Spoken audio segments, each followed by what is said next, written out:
आप में से बहुत ऐसे लोग हैं जिनके पास रहने के लिए घर नहीं है, या घर है तो घर में फैसिलिटी नहीं है कि आसानी से पढ़ा जा सके। घर में पंखा नहीं होगा, एसी नहीं होगा। आपके पेरेंट्स सुबह उठते ही खेत जाते हैं या दिन भर किसी के यहाँ दिहाड़ी पर मजदूरी करते हैं, और माँ दिन रात घर का काम करती है और हर सुबह दोपहर शाम एक तावा पर रोटी के साथ जलती है। और आज आप यहाँ यूट्यूब स्क्रॉल कर रहे हो, इंस्टाग्राम पे रील्स देखते हो। जागो भाई जागो, कल से पढ़ाई करेंगे। लेकिन ऐसा नहीं है, आप एवरेज नहीं हो, आप थक चुके हो और आपको एक बूस्टअप की ज़रूरत है। आपके में कैपेबिलिटी है कि आप सच में फोड़ सकते हो। तो देखते हैं, तुम्हारे घर की जिम्मेदारी, तुम्हारे घर की हालात तुम पे है। आज तक आपके पापा ने ये नहीं बोला हो कि बेटा तुम फेल मत करना, लेकिन उनका हर एक पसीना, हर एक धड़कन से एक ही आवाज़ निकलती है कि बेटा तू सक्सेसफुल बन, एक सरकारी नौकरी ले। लेकिन आज भी तुम यूट्यूब स्क्रॉल कर रहे हो। क्या है ये? जागो भाई जागो। आपके पास एक अच्छी सिस्टम नहीं होगी, लेकिन आज मैं वही सिस्टम को एक प्लानिंग वे में लेकर आया हूँ, जिससे आप सच में फॉलो करके विथिन 1 ईयर आप अपने परिवार की ज़िंदगी बदल सकते हो। आज मैं कुछ और नहीं, एक ऐसा वीडियो लाया हूँ जिससे आपको 11 बेस्ट होने के बाद भी 12th और बोर्ड्स और कॉम्पिटिटिव एग्जाम, चाहे जेई हो, नीट हो या एनडी हो, सबको कवर करते आप आसानी से क्रैक कर सकते हैं। आइए देखते हैं स्ट्रेटजी। सबसे पहली बात, हेडिंग क्या है? 12th बोर्ड प्लस जेई या नीट 2027 महारणनीति। अगर आप में रणनीति है तो आप कहीं भी कुछ भी कर सकते हो। आइए हम अपना प्लान दिखाते हैं आपको। पहली बात, ये वीडियो टॉपर के लिए नहीं, ये वीडियो उस बच्चों के लिए है जो सब छोड़ देते हैं, जैसे एवरेज बच्चे, बिलो एवरेज बच्चे, और साथ में इम्पोर्टेंट हिंदी वाले के लिए ज़्यादा फोकस किया जाएगा, क्योंकि इंग्लिश वाले तो इंग्लिश वाले ही होते हैं। स्टूडेंट के लिए लिया गया है वीडियो। आगे सबसे पहले देखते हैं ना, मास्टर सिस्टम प्लान क्या है। जैसे B3 plus C3 formula. B3 का मतलब क्या होता है? Boards boost blueprint. C3 का मतलब क्या होता है? Competitive code cycle. अभी क्या है, धीरे धीरे धीरे समझ में आएगा। आगे देखिए, गोल्डन ट्रूथ क्या है? बोर्ड का, जेईई नीट का या एनडीए हो, उसका क्या है आखिरी सच्चाई? ये कुछ और नहीं, बोर्ड्स और जेईई और नीट अलग नहीं है, दोनों में सेम एनसीईआरटी पढ़ना होता है, जो दोनों का सिलेबस है, चाहे वो बोर्ड हो या कंपटीशन हो। बोर्ड्स में एक एक्स्ट्रा क्या करना पड़ता है कि आपको प्रेजेंटेशन देना पड़ता है और थ्योरी डेवलप करने होते हैं अपने ब्रेन में। इसीलिए सेम टॉपिक को 2 तरीके से पढ़ो ताकि कॉम्पिटिटिव एग्जाम भी निकल जाए और साथ में बोर्ड्स में 90+ भी स्कोर कर सके। ठीक, आगे अब हम बात करेंगे ना कि क्या है इसका daily 2 mode systems. 1 number, morning में क्या करना है, हमको 3 घंटे का टारगेट लेना है। उसमें क्या करना है, कंसेप्ट पढ़ना है एकदम आसानी से, फिर एनसीईआरटी पढ़ना है और क्लास 12 पे फोकस करते हुए बोर्ड्स कंपटीशन दोनों पे फोकस हो जाएगा। एनसीईआरटी को लाइन बाय लाइन पढ़ना है, चाहे वो बोर्ड हो या कॉम्पिटिटिव एग्जाम हो। लाइन बाय लाइन से क्वेश्चन उठते हैं इनऑर्गेनिक में, चाहे बायोलॉजी हो या केमिस्ट्री हो या फिजिक्स हो, क्वेश्चन एनसीईआरटी से ही आती है। आगे शॉर्ट नोट्स बनाओ ताकि आप बहुत कम समय में एक्टिव रिकॉल कर पाओ, 10 से 15 मिनट में एक चैप्टर उड़ा पाओ, पूरा मेमोरी को बिल्डअप कर पाओ ताकि आसानी से रिवीजन हो पाए। आगे अब क्या करना है, किताब बंद करनी है। कब? कंसेप्ट पढ़ने के बाद। खुद को एक्सप्लेन करके खुद को ही समझाओ, इसे ही बोलते हैं एक्टिव रिकॉल मेथड। आगे अब क्या करना है कि मॉर्निंग का मैं टारगेट कंप्लीट हो चुका है। अब हम बात करेंगे ना दोपहर का, जिसमें 2 से 2.5 घंटे ही पढ़नी है और इसमें एमसीक्यू लगानी है। एमसीक्यू किसका लगानी है? जो हम सुबह में कंसेप्ट पढ़े थे उसका। आखिर दोपहर में एमसीक्यू क्यों? एमसीक्यू सॉल्व करते समय आपका ब्रेन एक्टिव रहता है और दोपहर का समय में होता क्या है, ज्यादा नींद आती है। अगर आपका ब्रेन एक्टिव है तो आप सोएंगे नहीं और इफेक्टिवली 2 से 2.5 घंटे पढ़ लेंगे और खुद को दूसरों से आगे कर पाएंगे। आगे उसी चैप्टर के एमसीक्यू सॉल्व करना है। 40 से 80 एमसीक्यू पर कंसेप्ट, चाहे वो जेई हो, चाहे नीट हो या एनडीए हो। आगे गलत सवाल को एक कॉपी बनानी है जिसे बोलते हैं एरर कॉपी। उसमें लिखना है कि आखिर मैंने गलती कहाँ किया, आखिर क्या कमी थी, क्या मुझे फॉर्मूला याद नहीं थी या मेरा कंसेप्ट अच्छे से बिल्डअप नहीं हो पाया था, उसको मेंशन करना है कॉपी में और उसको डेली रिवाइज करना है। आगे अब बात करते हैं हम इवनिंग का। इवनिंग में ज़्यादा नहीं 1.5 से 2 घंटे पढ़नी है, जिसमें आप याद करो क्लास 11 वेस्ट कर चुके होगे किसी लड़की के चक्कर में या इंस्टाग्राम के चक्कर में या कोई भी डिस्ट्रैक्शन हो। उसको क्या करना है, हर शाम 1.5 घंटा से 2 घंटा तक पढ़ना है। क्या पढ़ना है, क्लास 11 का रिकवरी मोड। इसमें क्या करना है, जो टॉपिक आपका वीक है केवल उसको पढ़ना है। ये नहीं कि जो टॉपिक में स्ट्रांग है उसको हम बार बार पढ़ रहे हैं उसको छोड़ देना है, रिविजन करते रहना है। और जो टॉपिक मॉडरेट है उसको खुद से पढ़ना है, सेल्फ स्टडी। और जो टॉपिक वीक है उसका लेक्चर देखना है, कंसेप्ट बिल्डअप करना है और क्वेश्चन प्रैक्टिस करना है। आगे अब बात करते हैं हम नाइट का। नाइट में ज़्यादा नहीं 1 घंटा पढ़नी है, जो बोर्ड के लिए होगी। इसमें क्या करना है, बोर्ड राइटिंग मोड, मतलब बोर्ड में कैसे मेरा पेपर रिप्रेजेंट करना है यहाँ पे वो किया जाएगा।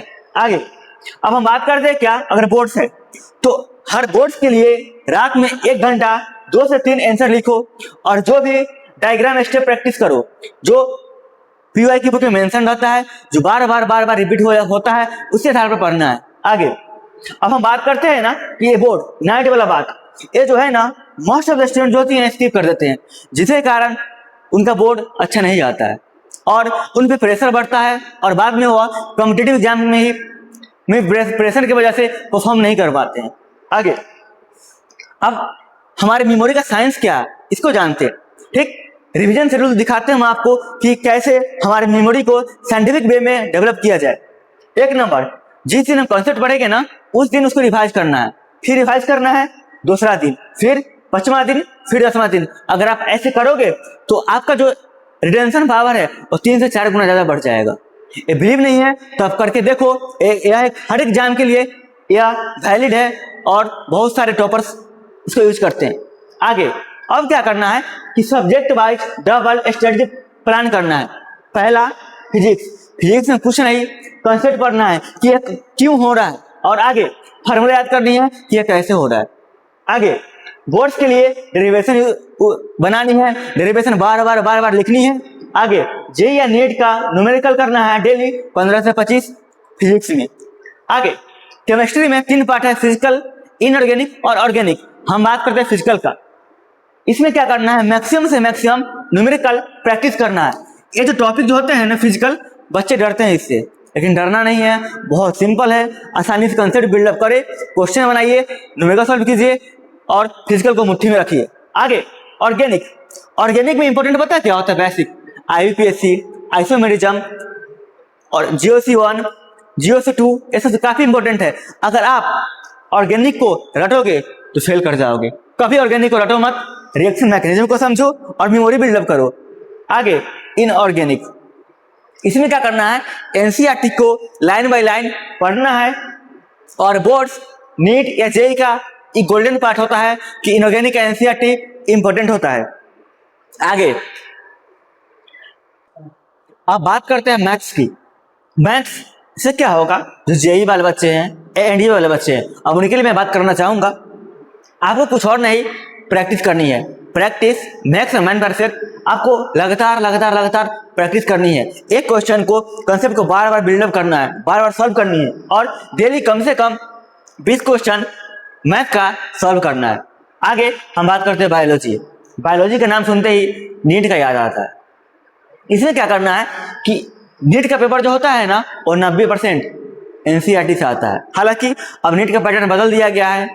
1-2 साल पहले 99% क्वेश्चन थे NCERT से आते थे, लेकिन अब 90% पर आ गए हैं।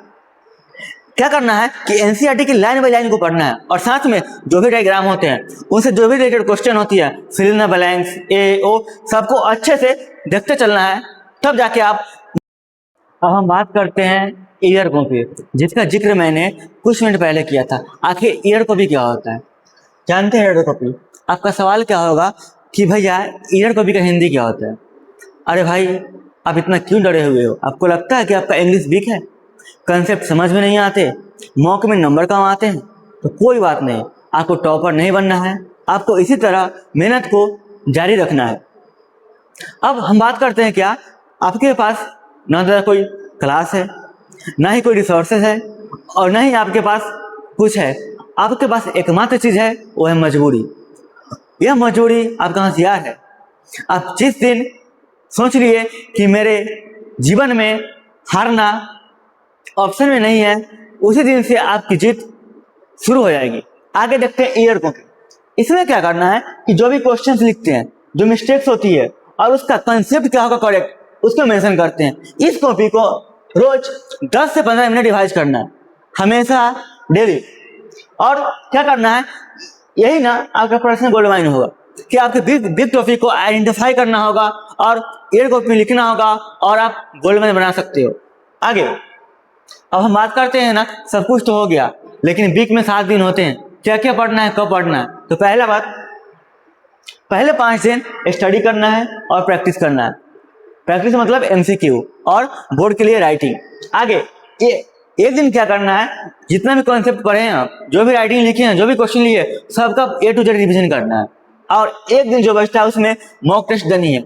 मॉक देने के बाद आपको कम से कम 2 घंटा उस मॉक के सारे क्वेश्चन को एनालाइज करनी है कि हमसे गलती कहाँ हुई है, कहाँ त्रुटि है, कहाँ कौन सा कॉन्सेप्ट मेरा वीक है। आगे और इसको आइडेंटिफाई करनी है। आगे हम बात करते हैं डिस्ट्रैक्शन कंट्रोल सिस्टम। सबसे बड़ी चीज आज के छात्रों के लिए, अगर आप डिस्ट्रैक्ट हो रहे हो, जानबूझकर हो रहे हो, इंस्टा इंस्टॉल कर दो, व्हाट्सएप इंस्टॉल कर दो, फेसबुक ब्लॉक कर दो, मोबाइल फेंक दो, तब जाके आप डिस्ट्रैक्शन फ्री होंगे। अगर आप डिस्ट्रैक्टेड हैं तो सक्सेस भूल जाइए, आपके नसीब में फेलियर होगा। आगे इस सोल्यूशन का क्या करना है डिस्ट्रैक्शन का, कि फोन को बहुत दूर फेंक दीजिए। अब क्या करना है, पढ़ाई को इफेक्टिव बनाने के लिए 50 मिनट स्टडी करनी है और 10 मिनट का ब्रेक लेना है। ठीक, आगे हम बात करते हैं ना हिंदी मीडियम, जो मेरे दिल में बसते हैं। मैं खुद हिंदी मीडियम का छात्र रहा हूँ, बोर्ड में अच्छा नंबर स्कोर किया हूँ, बहुत सारे कॉम्पिटिटिव एग्जाम को क्वालिफाई किया हूँ और आज एक अच्छे गवर्नमेंट कॉलेज में हूँ। आगे बात करते हैं हिंदी मीडियम के एज क्या है। पहली बात, स्ट्रेटजी होनी चाहिए हिंदी मीडियम के लिए। आप कंसेप्ट हिंदी में पढ़ो, हिंदी में समझो, लेकिन जो कीवर्ड होते हैं, जैसे एनर्जी को बोलते हैं ऊर्जा, वर्क को बोलते हैं कार्य, यही कीवर्ड है, इसको ना इंग्लिश में याद करना है ताकि आपको फ्यूचर में प्रॉब्लम ना हो। आगे दोनों को कनेक्ट करना है जिससे आपको क्लियरिटी प्लस मार्क्स मिलेंगे। आगे बिगेस्ट मिस्टेक क्या करते हैं हम लोग कि ना ओनली थ्योरी पढ़ते रहते हैं। आज इतना सारा कंटेंट आ गया यूट्यूब पे, टेलीग्राम पे, इधर उधर, कि बच्चे दिन रात केवल लेक्चर देखते हैं और मास्टर का शायरी सुनते हैं। लेक्चर देखते हैं, खुश होते हैं, सो जाते हैं। लेकिन ऐसा नहीं है, अगर आप केवल लेक्चर देखोगे, थ्योरी पढ़ोगे और एमसीक्यू नहीं लगाओगे तो आप सक्सेस को भूल जाना। ये मिस्टेक कभी मत करना। आगे केवल एमसीक्यू सॉल्व नहीं करनी है, याद करो आपको 12th का बोर्ड भी देना है। उसके लिए रात को डेली 1 घंटा राइटिंग स्किल डेवलप करनी है कि इस टॉपिक को हम कितना इलेबोरेट कर सकते हैं। आगे देखना, ये हो गया, कभी भी केवल एमसीक्यू नहीं करनी है, एमसीक्यू के साथ साथ राइटिंग प्रैक्टिस भी करनी है। आगे अगर आप रिवीजन नहीं करते हो, पढ़ लिए, तो क्या फायदा, वो कॉपी रद्दीबाजी के पास जाएगा। इसीलिए कंटेंट को फिक्स करो और रिवीजन को मैक्सिमाइज करो। जितना अगर रिवीजन होंगे उतना परफॉर्मेंस बढ़ेगी। ठीक, रिवीजन करते रहना है। और आगे अगर आप क्लास 11 से इग्नोर कर रहे हो तो बोर्ड में तो अच्छे मार्क्स आ जाएंगे, लेकिन उसका क्या, कंपटीशन का क्या होगा। इसीलिए मेन फोकस 12th पर रखो और साइड बाई साइड डेली एक एक टॉपिक 11th का पढ़ते जाओ ताकि 11th भी स्ट्रांग हो जाए। आगे हम मानते हैं क्या कि मेरे पास अभी मतलब बोर्ड 2027 के लिए 9 मंथ बचा हुआ है, तो क्या करना है, इस 6 मंथ जो है ना, उसमें कुछ हम खुद से एक्सपेक्टेशन रख लिए। क्या रखनी है कि अगर आप रोज 7 से 8 घंटा पढ़ लेते हो, वीकली टेस्ट देते हो और रिवीजन फॉलो करते हो, तो आपका बोर्ड में बहुत इजीली 90% आ जाएगा, जैसा कि मैंने खुद स्कोर किया है। आगे जेईई या नीट का जो डिसेंट रैंक पॉसिबल होगा वो भी आप क्रैक कर लोगे। आगे सीधी बात क्या करनी है कि अगर आपको लगता है कि आप एवरेज है, आप एवरेज नहीं है, आप अनट्रेंड है, आपको पता नहीं है कि पढ़ना कैसे है, याद कैसे करना है, एमसीक्यू कहाँ से लगानी है, यह ट्रेनिंग का काम मैं करूंगा, मैं आपके हमेशा साथ रहूंगा। और आगे आपका अगर ऐसे फॉलो कर लेते हो तो 6 महीनों के अंदर आपका लाइफ चेंज हो जाएगा। आपका नहीं, आपके पूरे परिवार का लाइफ चेंज हो जाएगा। आगे फाइनल बात क्या करते हैं कि हमको एनसीईआरटी पढ़नी है। इस पूरे वीडियो को हम समराइज करते हैं। एनसीईआरटी पढ़नी है, एमसीक्यू की प्रैक्टिस करनी है, रिवीजन करनी है मल्टीपल टाइम्स, हर वीक टेस्ट देना है और टेस्ट के बाद बोर्ड के लिए डायरी लिखना है और यही आपको सक्सेस देगी। ये आप आसानी से इससे बोर्ड में 90% प्लस मार्क्स स्कोर कर सकते हो और आसानी से जेईई नीट क्रैक करके एक अच्छा कॉलेज में एडमिशन ले सकते हो। ठीक, डिस्क्रिप्शन में एक टेलीग्राम लिंक दिया गया है आपको, आप उस लिंक पर टच करके आप हमसे कनेक्ट होना हो सकते हो और जो भी मटेरियल चाहिए मेरे पास सब अवेलेबल है। मैं सारा मटेरियल आपको फ्री ऑफ कॉस्ट प्रोवाइड करूंगा। ठीक, थैंक यू, जय हिंद।